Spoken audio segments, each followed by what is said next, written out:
You'll never find anything better. Garrett laughed when I handed in my resignation. You're nothing without this company.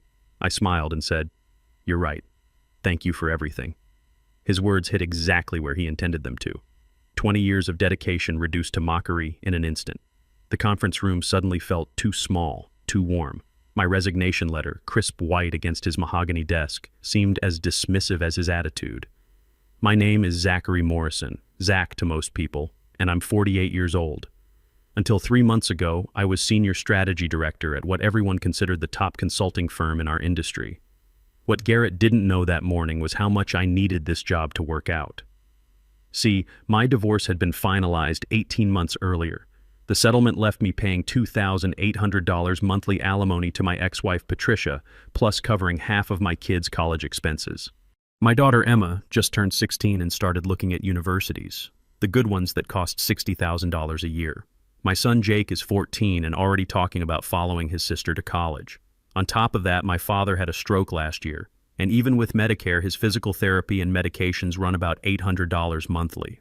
At 48, I was essentially supporting 3 generations on a senior director's salary that had barely grown in 5 years. My base was $85,000, decent enough, but not enough for what life was throwing at me. Every month felt like walking a financial tightrope. I mean it, Zach, Garrett continued, leaning back in his chair with that smile I'd grown to recognize, the one that appeared when he sensed weakness. Who else would hire someone your age with outdated methods? We took a chance on you when others wouldn't. Outdated methods. The phrase hung in the air while my mind flashed back to the client strategies I'd developed over the past 3 years. The healthcare consulting framework that improved client efficiency by 18%. The manufacturing assessment process that reduced operational costs by 12%. The retail transformation model that increased customer retention by 15%. All presented to executives with Garrett's name attached. Timing is unfortunate, he added, tapping his gold pen against my letter. The expansion into West Coast markets needs someone with fresh thinking. Not that you were ever really in consideration. But I had been. I'd spent 8 months researching that expansion opportunity, created a comprehensive market analysis that the executive committee called innovative. My application for project lead had mysteriously vanished from HR's system twice. The position eventually went to Garrett's former fraternity brother, who'd been with the company exactly 10 weeks. I appreciate the opportunities you've given me, I said, maintaining eye contact despite feeling my face getting warm. This feels like the right time for a change. Running away because you can't adapt to modern business, he said, sliding my letter into a drawer. Go ahead. I'll enjoy watching you fail. Here's the thing Garrett didn't know, what none of them knew, was that I hadn't been rejected from that expansion project because I lacked vision or modern thinking. I'd been overlooked because I was already being considered for something far better. The truth is, for the past 4 months, I'd been meeting with Victoria Reynolds during my lunch breaks, and Victoria wasn't just anyone in our industry. Let me back up a bit. I'd been passed over for the VP position 3 times in the past 4 years. Each time, they brought in someone younger with less experience. Each time, they used strategies I'd developed and called them fresh perspectives. The first time it happened, I was disappointed. The second time, I was frustrated. The third time, I started to see a pattern. My ex-wife Patricia had been after me about it during one of our conversations about Emma's college plans. Zach, you've been doing the same job for years while younger people move past you, she'd said during a particularly tense phone call about tuition planning. Maybe it's time to face reality. That conversation stung because she wasn't entirely wrong. I'd been loyal to the company for 20 years, starting as a junior analyst right out of college at 28. I'd worked my way up steadily, earned my MBA at night while working full-time, built relationships with major clients. But somewhere along the way, loyalty became an expectation rather than an asset. The worst part was watching my kids start to question their dad's career choices. Jake had asked me just last month, "Dad, if you're so good at your job, why don't you make more money?" Emma was more direct. "All my friends' parents seem to be advancing in their careers. Why are you still in the same position?" Those questions hit harder than any performance review ever could. The day I handed in my resignation started like any other. I'd arrived at 7:15, reviewed client updates, and prepared for the quarterly review meeting. But at lunch, I did what I'd been doing for the past 4 months. I walked 8 blocks to a small cafe called Miller's Corner, tucked between an antique shop and a dry cleaner. Most of my colleagues assumed I was hitting the gym or running errands during these breaks. Nobody questioned why I stopped joining team lunches. Nobody noticed when I returned with notebooks full of ideas and questions. Nobody suspected I was meeting with Victoria Reynolds. Victoria had transformed our entire industry 18 years ago before stepping back from public life. Rumors about her semi-retirement had circulated for years. Some said health issues, others mentioned family crisis, a few suggested secret government consulting work. The truth turned out to be both simpler and more complex than any of the rumors. Our first meeting had been completely by accident. I'd attended an executive leadership symposium that most professionals in our field considered too theoretical for practical application. The session ran long, and I found myself alone with the moderator afterward, asking questions that apparently nobody had thought to ask before. That's when the moderator introduced me to Victoria, who'd been quietly observing from the back corner of the room. "You see patterns others miss," she told me that day, studying me with sharp, intelligent eyes. "That's rare at the senior level. Most people your age have learned to follow established frameworks." That initial conversation led to another meeting, then another. For 4 months, Victoria and I met during my lunch breaks, discussing industry evolution and strategic possibilities. I never mentioned my workplace struggles during those early meetings. Instead, I focused on solutions, innovative approaches, and market opportunities that excited me. She had a way of asking questions that made me think differently about problems I'd been wrestling with for years. "Most senior consultants get comfortable with what works," she told me during our third meeting. "They stop pushing boundaries because they found a formula that pays the bills. You're different."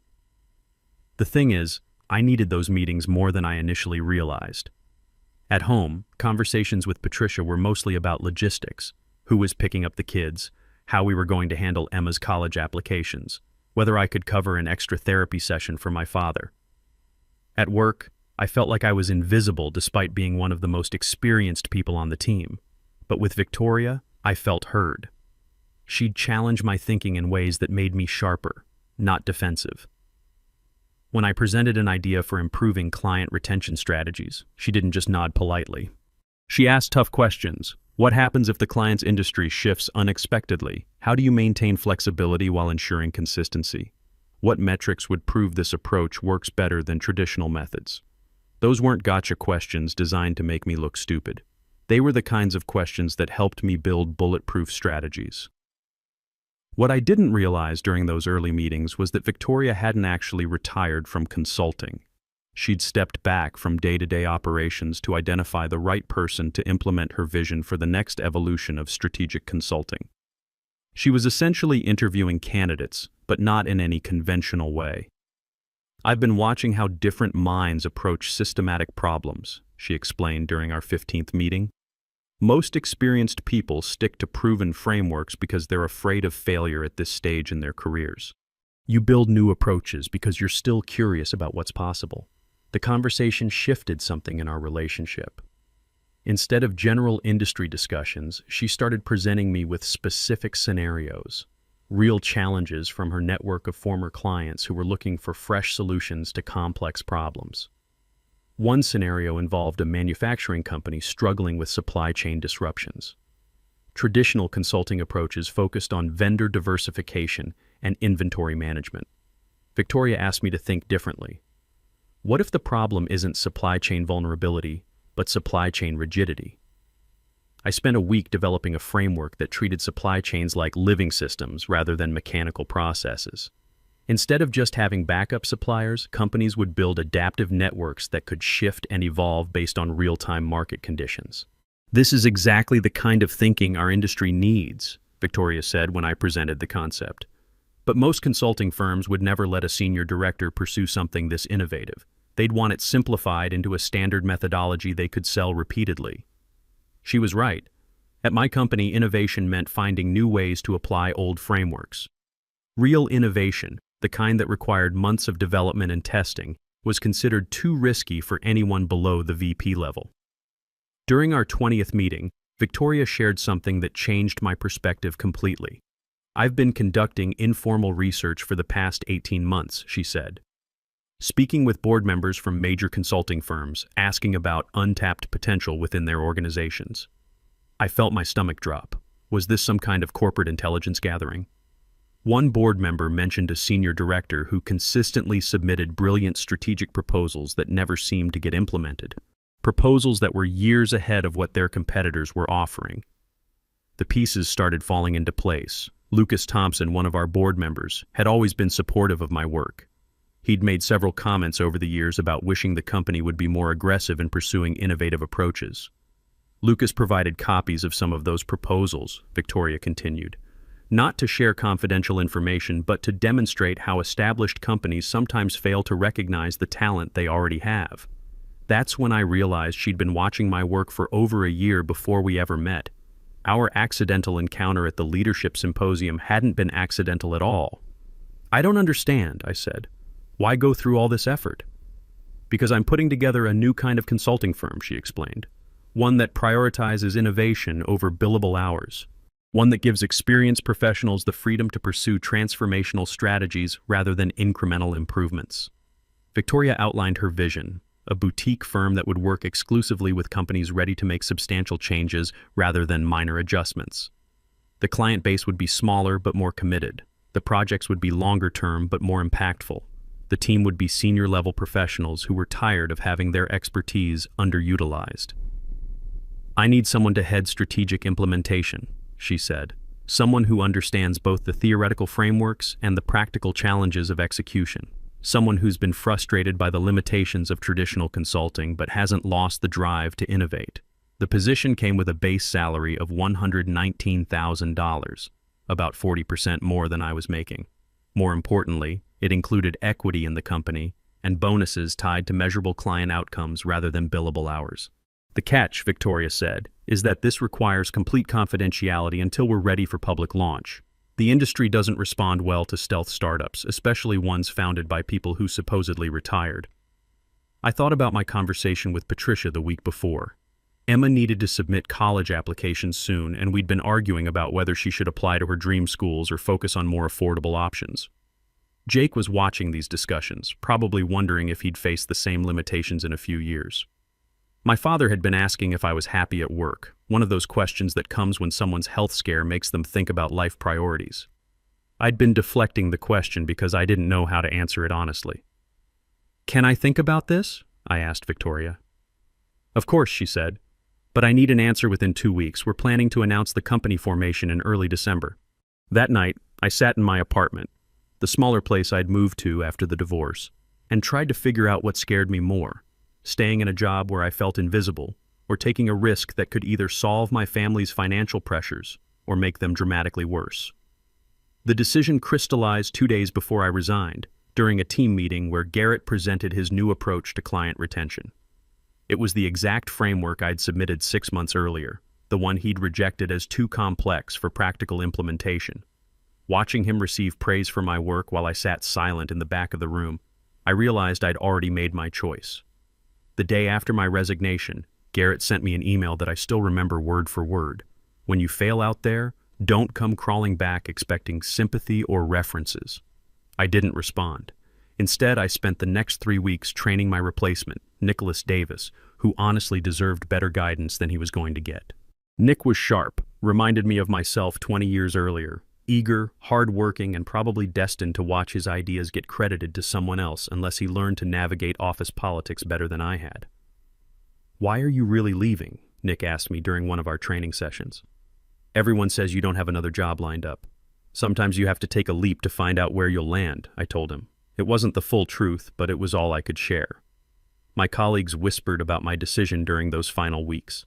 Most thought I was having some kind of midlife crisis. Patricia was more direct when I told her about the resignation during our weekly check-in about the kids.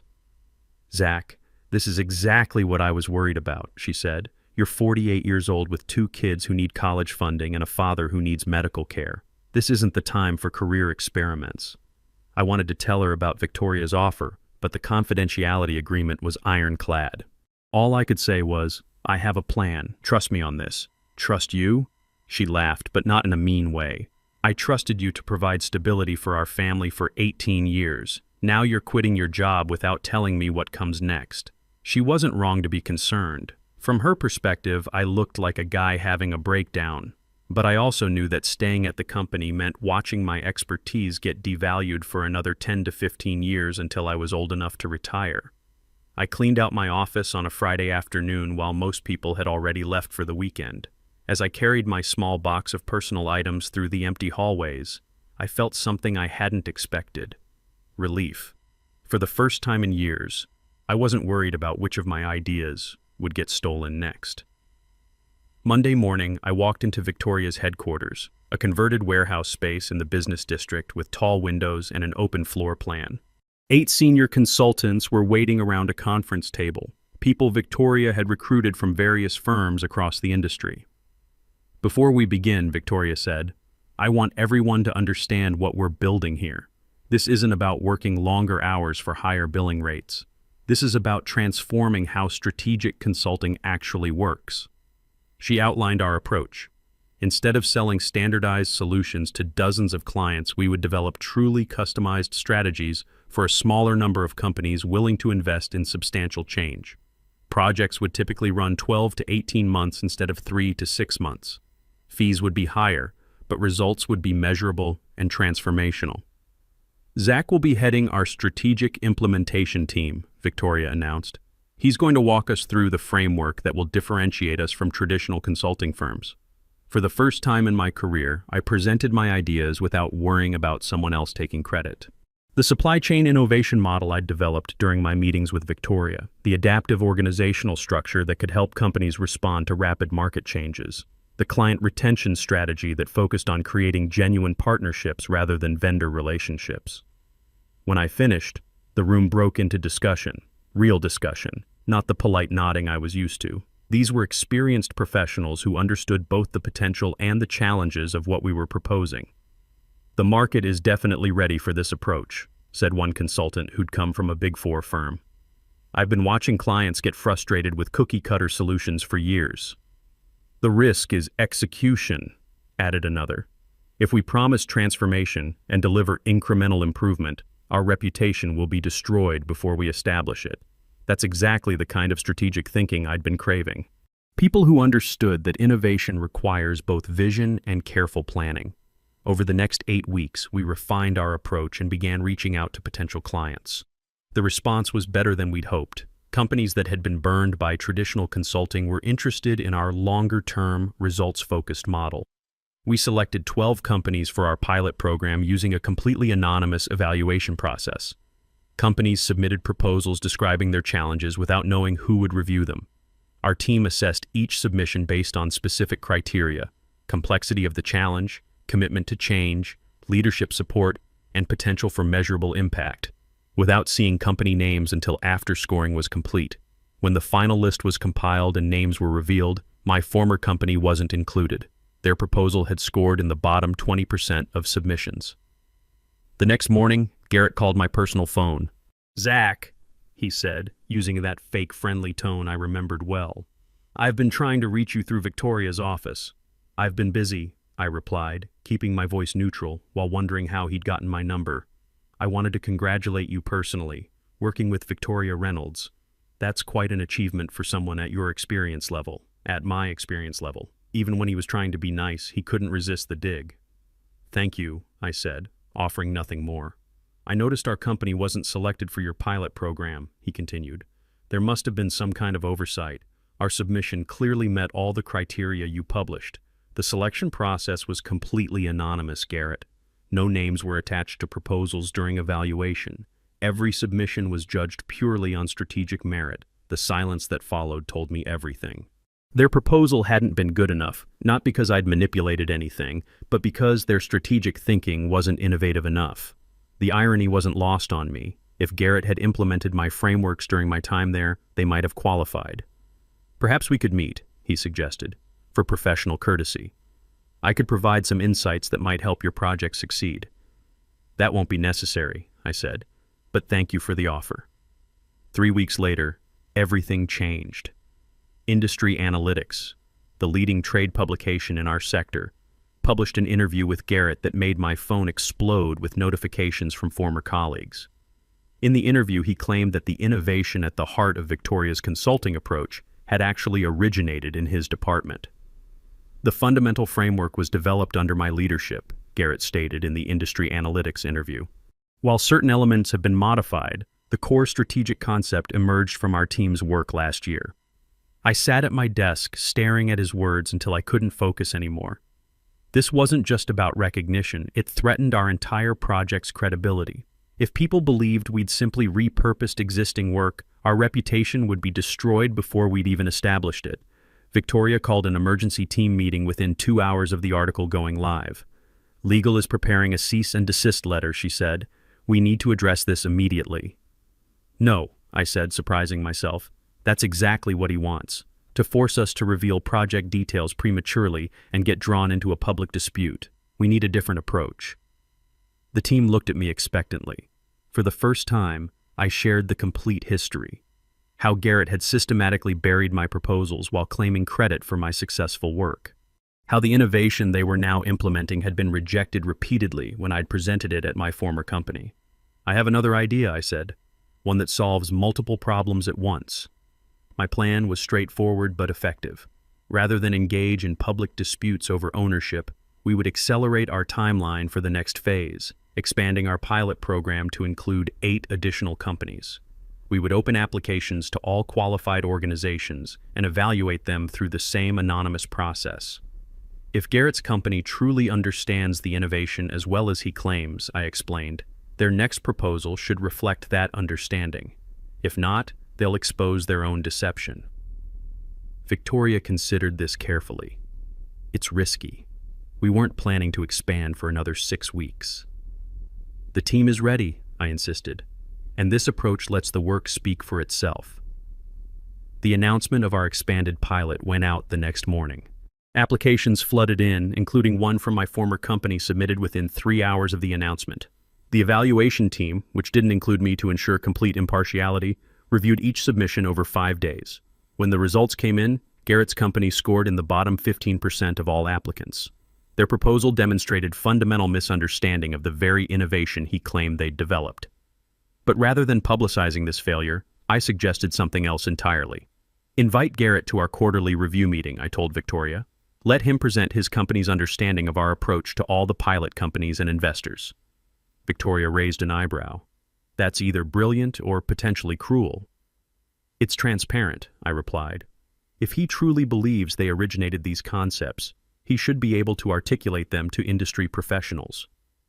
The invitation went out with language Garrett couldn't refuse without losing face. An opportunity to share insights as a thought leader at a gathering of industry innovators, he accepted immediately. The quarterly review was scheduled at our headquarters with representatives from all 20 pilot companies plus our investor group. Garrett arrived early, dressed impeccably as always. When he saw me, he pulled me aside. I wasn't expecting to see you presenting at a meeting this high level, he said. Will you be handling logistics? I smiled. Not exactly.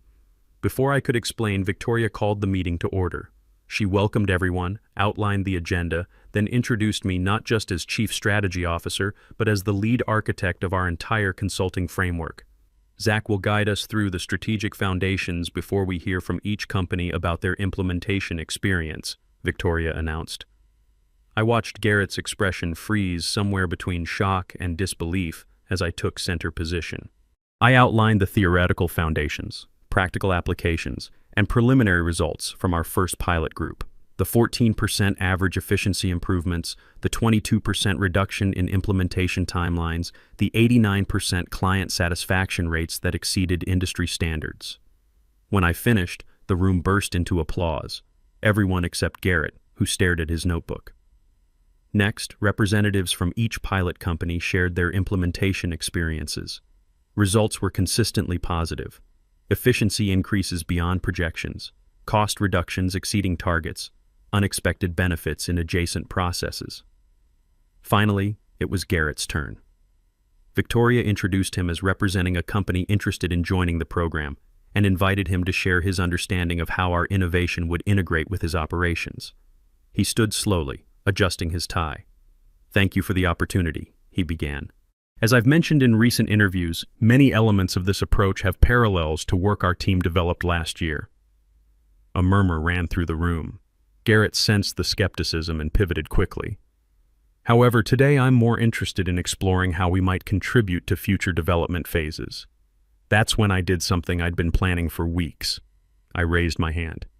Actually, Garrett, I'd love to hear more about your claim that your team originated this approach. Could you walk us through the specific elements you developed?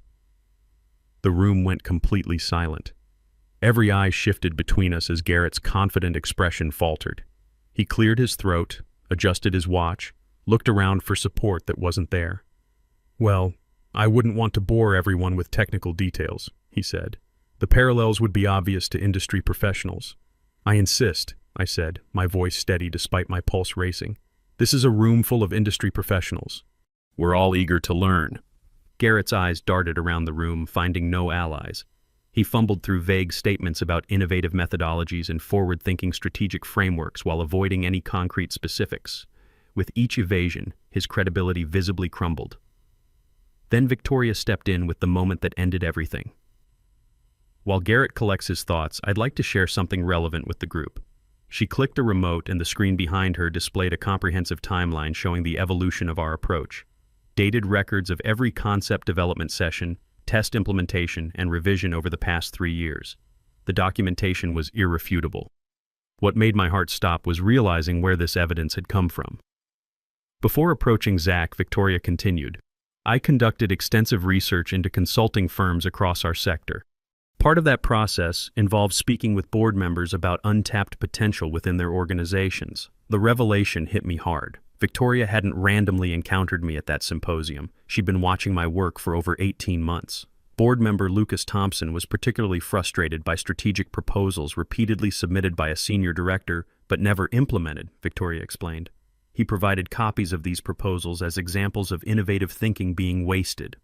On screen appeared my rejected proposals, complete with Garrett's dismissive margin notes. Comments like, too complex for client implementation and lacks practical business application. The same exact concepts now forming the backbone of our revolutionary approach. Garrett's face went completely pale. Those documents were confidential internal materials. Indeed they were, Victoria agreed. Which makes your recent public claims to have originated them particularly problematic, both ethically and legally. The meeting concluded in awkward silence. Garrett left without speaking to anyone, his hurried departure creating a vacuum of uncomfortable quiet.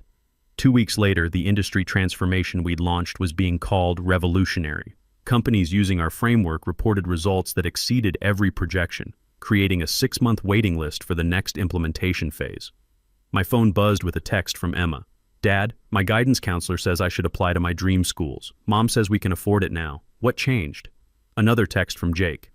All my friends think it's cool that my dad started a consulting company.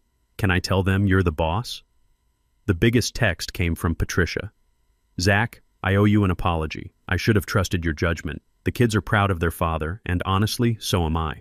6 months later, I received an email from Lucas Thompson, who is now chairing an industry ethics committee. Your former company has implemented comprehensive attribution policies, he wrote. Garrett's replacement credits your departure as the catalyst for cultural transformation throughout their organization. That evening, I finally responded to Garrett's original connection request from months earlier. Thank you for everything, I wrote. You were right. I was nothing without your company. It pushed me to discover what I could become. Sometimes the best revenge isn't destroying someone.